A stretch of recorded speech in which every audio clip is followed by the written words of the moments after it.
Welcome to the Kottke Ride Home for Tuesday, October 19th, 2021. I'm Jackson Bird. Today, a look at the micronation of Westarctica, whose Grand Duke Travis started a non-profit arm of the micronation to raise awareness about the consequences of the climate emergency in Western Antarctica. Plus, AstroAccess successfully completed their first zero-G flight with their Disability ambassadors, taking an important step towards space accessibility and inclusivity. And in our latest shortage report, the 12-foot Home Depot skeletons. Here are some of the cool things from the news today. Let's talk about micronations, political entities that claim sovereign statehood but are not recognized by any international bodies. As the Wall Street Journal described them in a piece last summer, quote, "Micronations are tiny, imaginary countries lying somewhere between libertarian fantasy and a game of Dungeons and Dragons. They involve a constellation of would-be presidents, kings, or emperors who invent their own countries for fun, like a role-playing game that is spun out of control. Some design flags or claim territories as a satire of how real-life countries work, others to make a political point or as an academic exercise. No actual countries recognize them. The Empire of Austinasia's capital is a terraced house in southwest London. Liberland claims a flood-prone sliver of land on the western bank of the Danube between Croatia and Serbia. The first micronations appeared early in the 20th century, mostly as experiments into what goes into making up a nation. The arrival of the internet helped many more plant a flag, at least online. Sometimes they claim territory at sea, such as uninhabited islands or floating seasteads anchored to the ocean floor. The Principality of Sealand is a disused naval platform 7.5 miles off the east coast of England that has its own sports teams and issues dukedoms and other noble titles at a range of price points." End quote. A few other examples, there's Malaysia, whose currency is tied to the value of a 30-ounce tube of Pillsbury chocolate chip cookie dough, but is otherwise fairly serious. Quoting Newsweek, "With territorial holdings in the states of California and Nevada, the 11-acre Republic of Malaysia has its own currency, postal service, national parks, volcanological institute, connection to Arthurian legend, national musical instrument, the kazoo-like malazophone, rockets program, and railroad." President Kevin Baugh has been leader of Malaysia since 1999.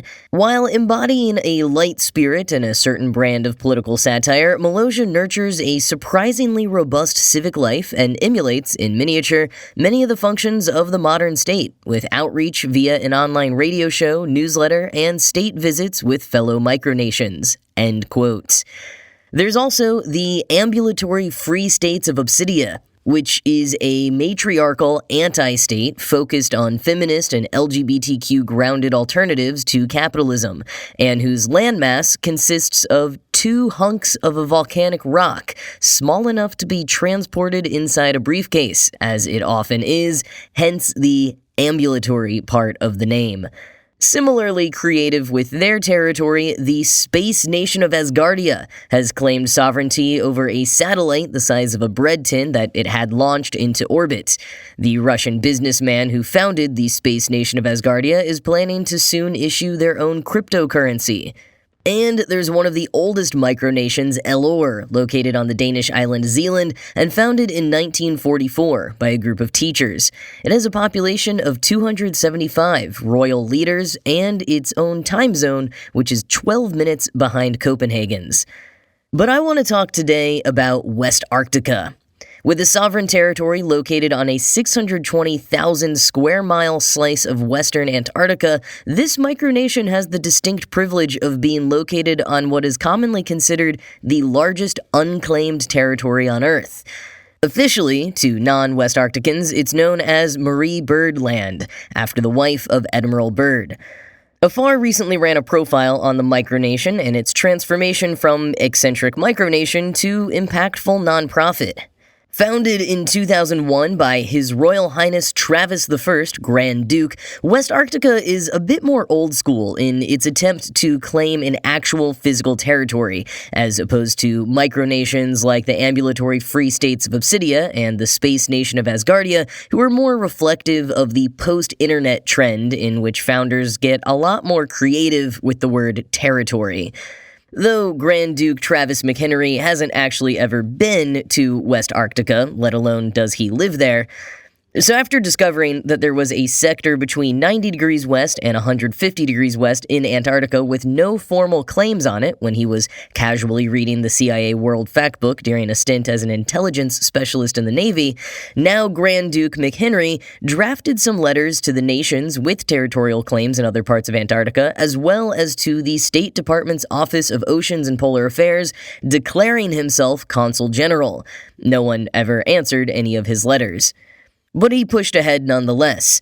At first, it was called the Achaean Territory of Antarctica, and McHenry had real dreams of visiting the place and setting up a permanent camp. He built a website about it, which several people found and latched onto. Within a few years, though, he changed his aims. Instead of a territory, he would make it a sovereign state, and he renamed it Westarctica. Much catchier. Quoting afar, "He crowned himself Grand Duke and got married, with his bride wearing a tiara during the wedding ceremony. He gave royal titles to friends and family, barons, dukes, counts, countesses, the name's a hybrid of actual locations in Westarctica, and pulled from Emil Ludwig's 1928 biography of Napoleon." End quotes. Despite micronations generally being considered harmless, the Navy was nonetheless not exactly pleased about McHenry, quote, communicating with foreign governments, end quote, in his time off. So he either had to abandon the project or lose his security clearance in the Navy. So McHenry had another Westarctica citizen take over, but that didn't last too long, so then he got another citizen, specifically another Duke, to take over. That barely lasted a year. And then, by 2010, McHenry had left the Navy and could now be fully in control of Westarctica again, so he resumed his title as Grand Duke. But still, for several years, McHenry said he didn't really do anything with the project, and he felt he hadn't been living up to his original goals, which were to protect that unclaimed parcel of land in Antarctica. So he decided to go all in on raising awareness to protect the land. He essentially turned the micronation into a nonprofit, focused on fighting climate change as a voice for Western Antarctica. Westarctica's 2,300 citizens now perform their civic duties by participating in a myriad of campaigns, from letter-writing drives to attending rallies, and have helped the now official 501c3 raise over $20,000 just last year, all of which goes back into its campaigns, partnerships, and scholarships, none of it to McHenry's wallet. The micronation, come nonprofit, has 26 diplomatic representatives across nations spanning Brazil, Japan, Ukraine, and more. And as Westarctica approaches its 20th anniversary, McHenry plans to step down as the executive director of the nonprofit arm. He'll remain chairman of the board and retain the Grand Ducal crown, but after a planned ceremony in Charlotte, North Carolina next month, he'll let the next generation take the reins on Westarctica's climate work. McHenry told Afar, quote, "Westarctica has gone from an ego project to being of service to the environment. The work that I do is not for my own benefit or aggrandizement anymore." End quote. But if you still want to lean into the whimsy of Westarctica as well as its important mission, I'll drop a link in the show notes to their official national anthem, which you can listen to on their YouTube channel.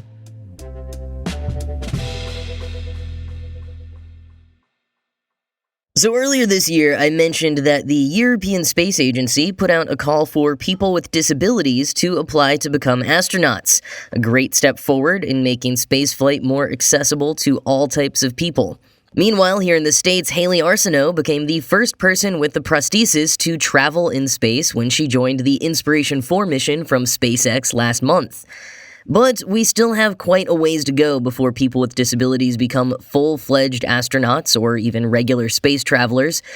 And one organization trying to speed up the process and make sure that it's done right is AstroAccess, an initiative that seeks to develop and promote equitable science access.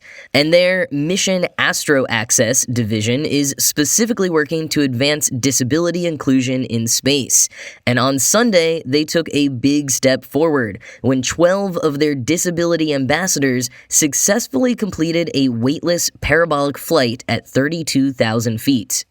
Quoting Space.com, the flight took place aboard Zero Gravity Corporation's Zero-G G-Force 1 plane, which flies in a series of parabolas to create periodic feelings of both weightlessness and increased gravity inside the cabin. The 12 ambassadors on board, which included people with mobility, vision, and hearing disabilities, conducted demonstrations and experiments during the flights. They aim to use their experience to improve the understanding of what spacecraft environments could and should be like to be more inclusive and accessible for all. End quote.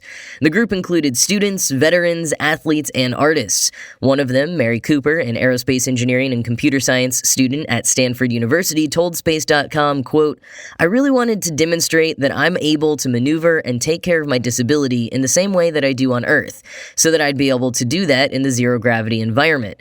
So I took off my prosthetic leg and I even let it float around for a bit, which is a surreal, euphoric experience to say the least, and from there I was also able to put it back on as well." End quote. Apart from having what looks like an absolute blast, now that they've all had first-hand experience, Cooper and the others have suggestions for how the spacecraft cabin can be made more accessible, including features like footrails and magnetic surfaces. As the European Space Agency works on recruiting their para-astronauts, as they're calling them now, they plan on working with them to determine what similar accommodations might be necessary. Though at the time, they so far are only accepting applications from people with leg amputations, lower limb differences, or who are under 130 centimeters tall, or around 4'3". As they said in a statement at the time, they are, quote, "ready to invest in defining the necessary adaptations of space hardware in an effort to enable these otherwise excellently qualified professionals to serve as crew members on a safe and useful space mission." End quote. You know, we talk a lot about space tourism opening doors for at least anyone wealthy enough or lucky enough to take a quick trip up there.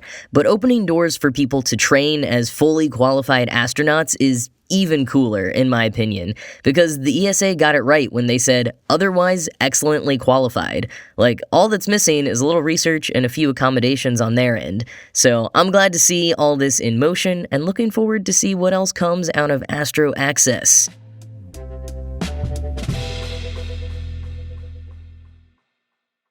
So you know the 12-foot-tall Home Depot skeleton that made a splash last Halloween? It was a bit of a risk of a product from Home Depot. I mean, at 12 feet tall and costing a few $100s, that's a pretty big commitment for someone to splurge on. But wow, did it ever pay off. People flocked to Home Depot in droves to get their hands on their own skelly, as countless photos and videos featuring the jumbo skeleton went viral on social media last fall. And this year, not only is the original Skelly back, he's also joined by a 12-foot-tall, even scarier-looking pumpkin-headed skeleton. But good luck finding either one at Home Depot. The latest and clearly most dire shortage in the US is the 12-foot Home Depot skeleton and his 12-foot Inferno pumpkin skeleton with Life Eyes TM friend. Truly, will the supply chain problems ever cease? I mean, really, this is just going too far now. Alright, actually, there's no indication that the shortage has anything to do with the supply chain.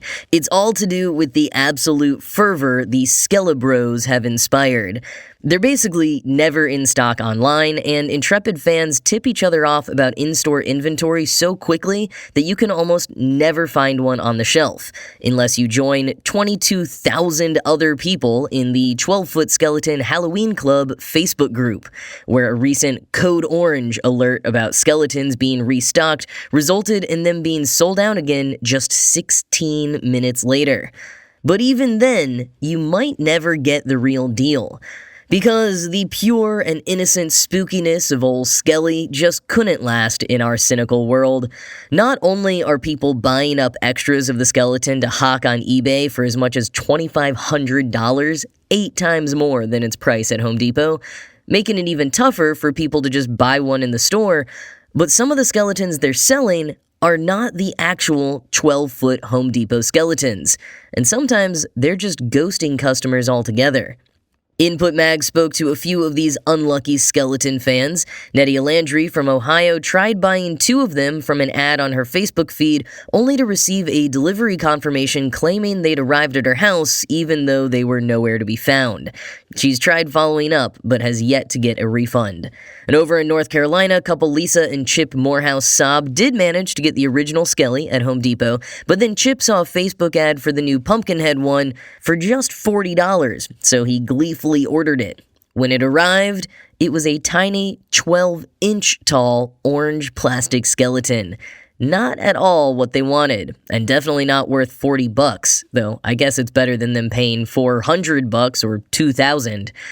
Still, if you have any interest in getting one of these skeletons, stick to Home Depot's actual stores and website, and cross-check any claims with that 12-foot Home Depot Skeleton Halloween Club Facebook group. Those folks are the experts. Experts in the 12-foot Home Depot skeleton. What an amazing thing to be an expert in.